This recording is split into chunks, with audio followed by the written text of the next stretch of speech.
ในช่วงกลางศตวรรษที่ 20 โลกแบ่งออกเป็นสองขั้วมหาอำนาจขั้วเสรีประชาธิปไตยและขั้วคอมมิวนิสต์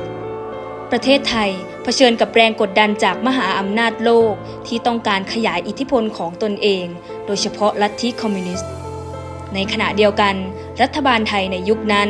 ตอบสนองต่อกระแสคอมมิวนิสต์ด้วยนโยบายปราบปรามอย่างเข้มข้นรัฐบาลไม่เพียงต่อสู้ด้วยกำลังอาวุธในสมรภูมิชนบทเท่านั้นแต่ยังต่อสู้ด้วยสงครามความคิดผ่านเครื่องมือโปรปากันดาวันที่ 7 สิงหาคม พุทธศักราช 2508 เสียงปืนดังขึ้นครั้งแรกณบ้านนาบัวอำเภอเรนูนครจังหวัดนครพนมจริงๆแล้วเรื่องมัน7 สิงหานี่คล้ายๆกับว่ามันเป็นปลายๆมาเลยเรื่องนี้มันเกิดก่อนหันบ้านเมืองนี่เดือดร้อนก่อนหันที่ถูกจับนี่ก็ถูกจับก่อนหันแต่ว่าหลังจากคนเข้าป่าแล้วออกไปนอนตามเถียงให้เถียงหน้าไปนอนอันนี้แล้วเขาโอโซมาตั้งอยู่นี่เขาก็ออกล้อมป่าล้อมโดนนั่นล้อมโดนนี่วันนี้เราไปล้อมโดนนั่นแล้วพอดีถือบนนอนถือบนคนที่ออกไปป่านอนก็เลยยิ่งกันนะมันเป็นอย่างนั้นจริงๆแล้วเหตุการณ์มันก้อนหนานั่นอีกก้อนที่จะเกิด7 สิงหาทีนี้เฮ็ดหยังเขาจะมาเอาวันที่7 สิงหานี่เป็นวันประวัติศาสตร์ก็เพราะว่าวันที่7 สิงหานี่มันเป็นวันที่คล้ายๆกับว่าคันแม่นต้มน้ำก็มันเดือดมื้อนั้นเนาะเดือดมื้อนั้นมัน100 องศามื้อนั้นแล้วมาเอามือวัน7 สิงหาเป็นวันประวัติศาสตร์อีกอย่างนึงเพิ่นทางพรรคคอมมิวนิสต์นี่เขาถือว่าวันที่7 สิงหานี่มันเปรียบเสมือนว่าดวงไฟดวงน้อยๆระเบิดนี่หล่นล่ามไปทั่วนะล่ามไปทั้งเหนือทั้งใต้ทั้งภาคกลางทั้งนั้นนำนะขยายไปนะเปรียบเสมือนดวงไฟดวงน้อยมันลุกลามไป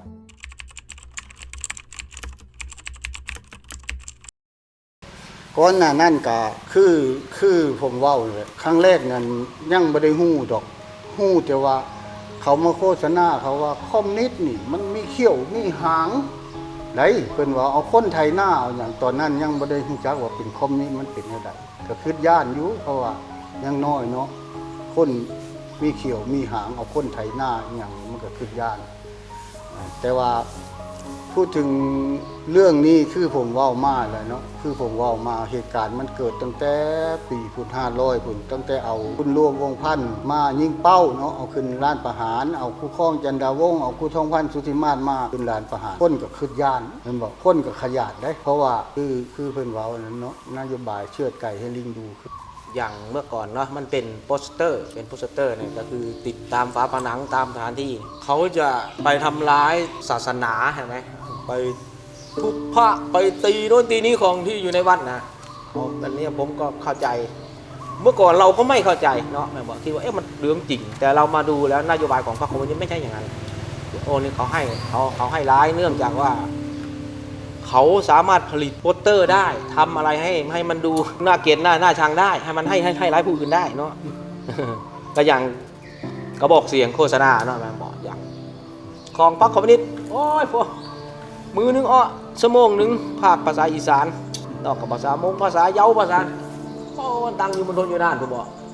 ออกในระบบคลื่นสั้นแบน1แบน2วันนี้มันจะไปทันเขาในเรื่องการโฆษณาเนาะโปรโมทโฆษณาให้ดีให้หลายไม่ทันเนี่ยผมเอาเนี่ยสถานีวิทยุ909เนี่ยกปรกลางกำลังส่ง 10,000 กิโลวัตต์โอ้ยคุมภาคอีสานแล้วสถานีโฆษณาน้อยใหญ่เป็นเครื่องมือของรัฐทั้งนั้น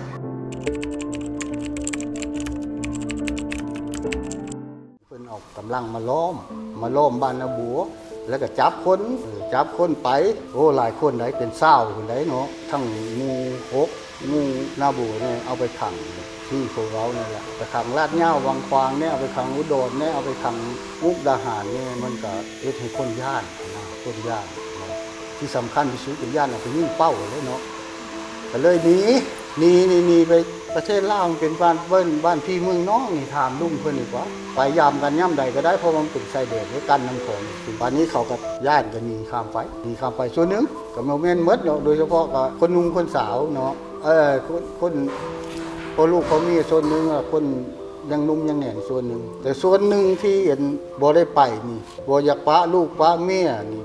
บ่อยากทิมเฮือนทิมซ่านอยากทิมคนที่บ่ฮู้หยังละบ่อยากไปว่าง่ายๆก็เลยมันเดือดร้อนก็เลยออกไปนอนตามเถียงให้เถียงหน้าครั้งแรกได้ออกไปลบเฮ็ดหยังจังลบย่านเพิ่นจับไปขังก็ไปซะก่อนทีนี้พอหลังจากไอ้นั้นแล้วเพิ่นเอากำลังมาอยู่นี่เลยเข้ามาบ่ได้บัดนี้เขามานอนเฮือนย่านเพิ่นจับก็เลยอยู่เลยตามเลยหั่นน่ะเลยตามเลยไปบัดนี้ก็คือเว้าแล้วบัดนี้หลังๆมาก็เหตุการณ์ที่ผมเว้าน่ะมาจับคนไปอีกเอาคนมาล้อมบ้านนี่ก็ไล่ลงมาวัดนี่ก็จับไปขังหนองฮี่จับทั้งผู้หญิงผู้ชายผู้หญิงนี่ก็ถูกตีแล้วญาติคนนี้แล้วยายค่ายตีจนไอ้นี่หักกระดูกไฮปลาหักบ่แม่นตีแต่ผู้ชายได้เขาเรียกว่าบ่เรื่องนาแหละอันส่วนที่ถูกตีนี่ตัวเลขนี่มันหลายว่านะบ่ที่พวกเว้ายกตัวอย่างมานี่2-3รายซื่อๆได้ถูกที่เขาเตะเขาตีนี่มันหลายโดยเฉพาะก็เอาไปขังบางที่ก็ซ่อมก็ทรมานหลายเนาะ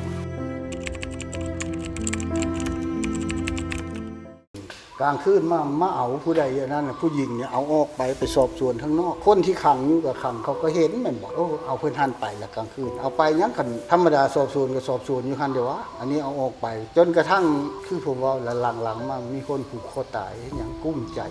ถูกข่มขืนถูกบังคับจิตใจมันเป็นอย่างนั้นบ้านนี้พวกเฮาก็แค้นเลยเอาลูกเอาเมียพวกที่อยู่บ้านเอาลูกเอาเมียที่อยู่บ้านพวกที่ออกป่านี่เอาลูกเอาเมียเข้าไปเขาก็แค้นจนกระทั่งบางคนนี่อสบางคนนี่เขายิ่งตายเขาตัดข้อพูดอีกอย่างเขาจึงตัดมันความแค้นเอาไปข่มขืนบ่แม่นข่มขืนซื่อๆได้มีต้องไฟจูดอีกอย่าว่าผมว่าเพ้อว่านั่นเฮ็ดแล้วยังบ่นั้นยังเอาไฟลดความแค้นมันก็เกิดขึ้นนั่นมันก็บัดนี้ก็ลังๆมากกับเจ้าขาข่อยขาเจ้าแล้วบัดนี้นั่นความแค้นโดยเฉพาะงานบุญนี่ก็อสนี่ก็ตายเอาแล้วเฮ็ดหยังเพราะว่าพวกมาป้าผัดบ่ได้อยู่ในเครื่องแบบเขาเข้ามาคือคนมาเอาบุญธรรมดาพกปืนเข้ามาบ่ได้จังหวะปืนเขาก็ห้ำล่ะเจ้านายกอันนั้นหรือว่ามาเนาะเปรมติสรานนท์มานี่นะอันนี้ศูนย์เด็กนี่นายกเปรมเลยนี่แหละมาเล่ามาตอนนั้นน่ะมาจัดงานวันรับสื่อปืน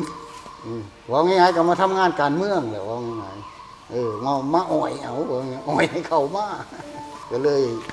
มาเพิ่นก็มาคุกคีกับพวกเฮาก็บ่จับบ่กุมบ่เค้นบ่ฆ่าเขามาก็มาสร้างหันสร้างนี้ศูนย์เรียนรู้พวกนี้ก็นายกเปรมมาเพิ่นก็มาเฮ็ดนั่นนะทีนี้ก็เลยทยอยเข้ามาก็จนหมดนั่นแหละนะบัดนี้เพิ่นก็เว้าในนี้เพิ่นก็ว่าผู้ที่เข้ามานี่บ่ได้ให้เป็นในนั้นก็คือว่าเป็นผู้ร่วมพัฒนาชาติไทยเป็นคนไทยเข้ามารวมพัฒนาชาติไทยมาสร้างบ้านแปลงเมืองนำกันว่าในนั้นคนที่มานี่เขาเรียกว่ากลุ่มผู้ร่วมพัฒนาชาติไทยอันนี้มันเป็นแนวนี้เนาะจริงๆแล้วเรื่องมันกับโบแมนว่ามันมาเกิดเฉพาะบ้านนาบัวความจริงแล้วเรื่องที่มันตกลงกันได้จริงๆก็คือว่าตอนที่ไอ้นั้นนี่ประธานพรรคคอมมิวนิสต์นี่เขาป่วยอยู่ประเทศจีนและก็สร้างให้ลูกนี่ลูกก็คือได้สรยุทธจุฬานนท์นี่แหละไปเยี่ยมแล้วบัดนี้ก็เท่าสรยุทธนี่ก็เลยอยากให้พ่อนี่เขามอบผ้าอันนั้นเขามาทางประธานพรรคคอมมิวนิสต์นี่เราเว้าว่าเข้าไปบ่ได้เข้าไปก็ถูกจับถูกกลุ่มถูกเค้นถูกฆ่าอีกเขาก็บ่ไปเฮ็ดหยังจังบ่ไปโยมมันก็เป็นไปบ่ได้แล้วเนาะคันสิเฮ็ดคือเก่า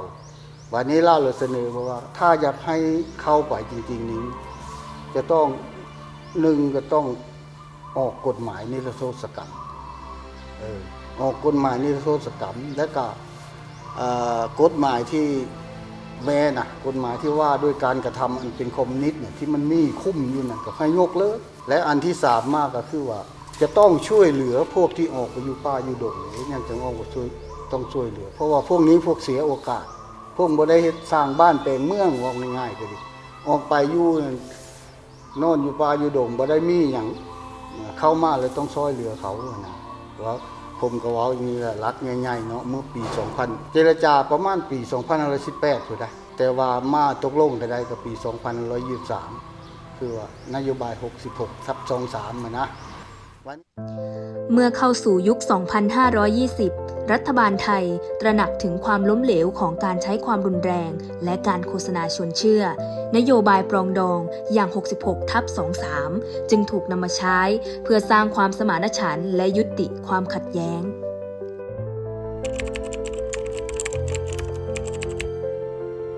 อยากให้พัฒนาในเรื่องสื่อให้มันมีความเท่าเทียมด้วยแม้แต่สื่อที่มีในทั่วประเทศของเราเนี่ยก็อยากให้ความเป็นธรรมเลยวิจารณ์ให้มันตรงกับหลักที่เราจะร่วมพัฒนาว่าเราอยากให้เมืองไทยนี่ไปสู่การพัฒนาอย่างยั่งยืนต่อไปเนี่ยก็ต้องเรื่องสื่อ ในปัจจุบันมีเหตุการณ์การปราบปรามชุมนุมและการปิดปากสื่อโดยอ้างความสงบของประเทศอยู่หลายครั้งภายหลังจากเหตุการณ์ 7 สิงหาบทเรียนสำคัญของประเทศไทยนอกจากการรับฟังเสียงของประชาชนแล้วการจดจำและรำลึกเรื่องราวความเป็นจริงที่เกิดขึ้นแม้เป็นความรุนแรงนั้นก็เพื่อให้เกิดการตระหนักรู้ถึงประวัติศาสตร์ความเป็นมาของการเมืองไทยเพื่อไม่ให้เกิดเหตุการณ์ความรุนแรงขึ้นซ้ำอีกครั้ง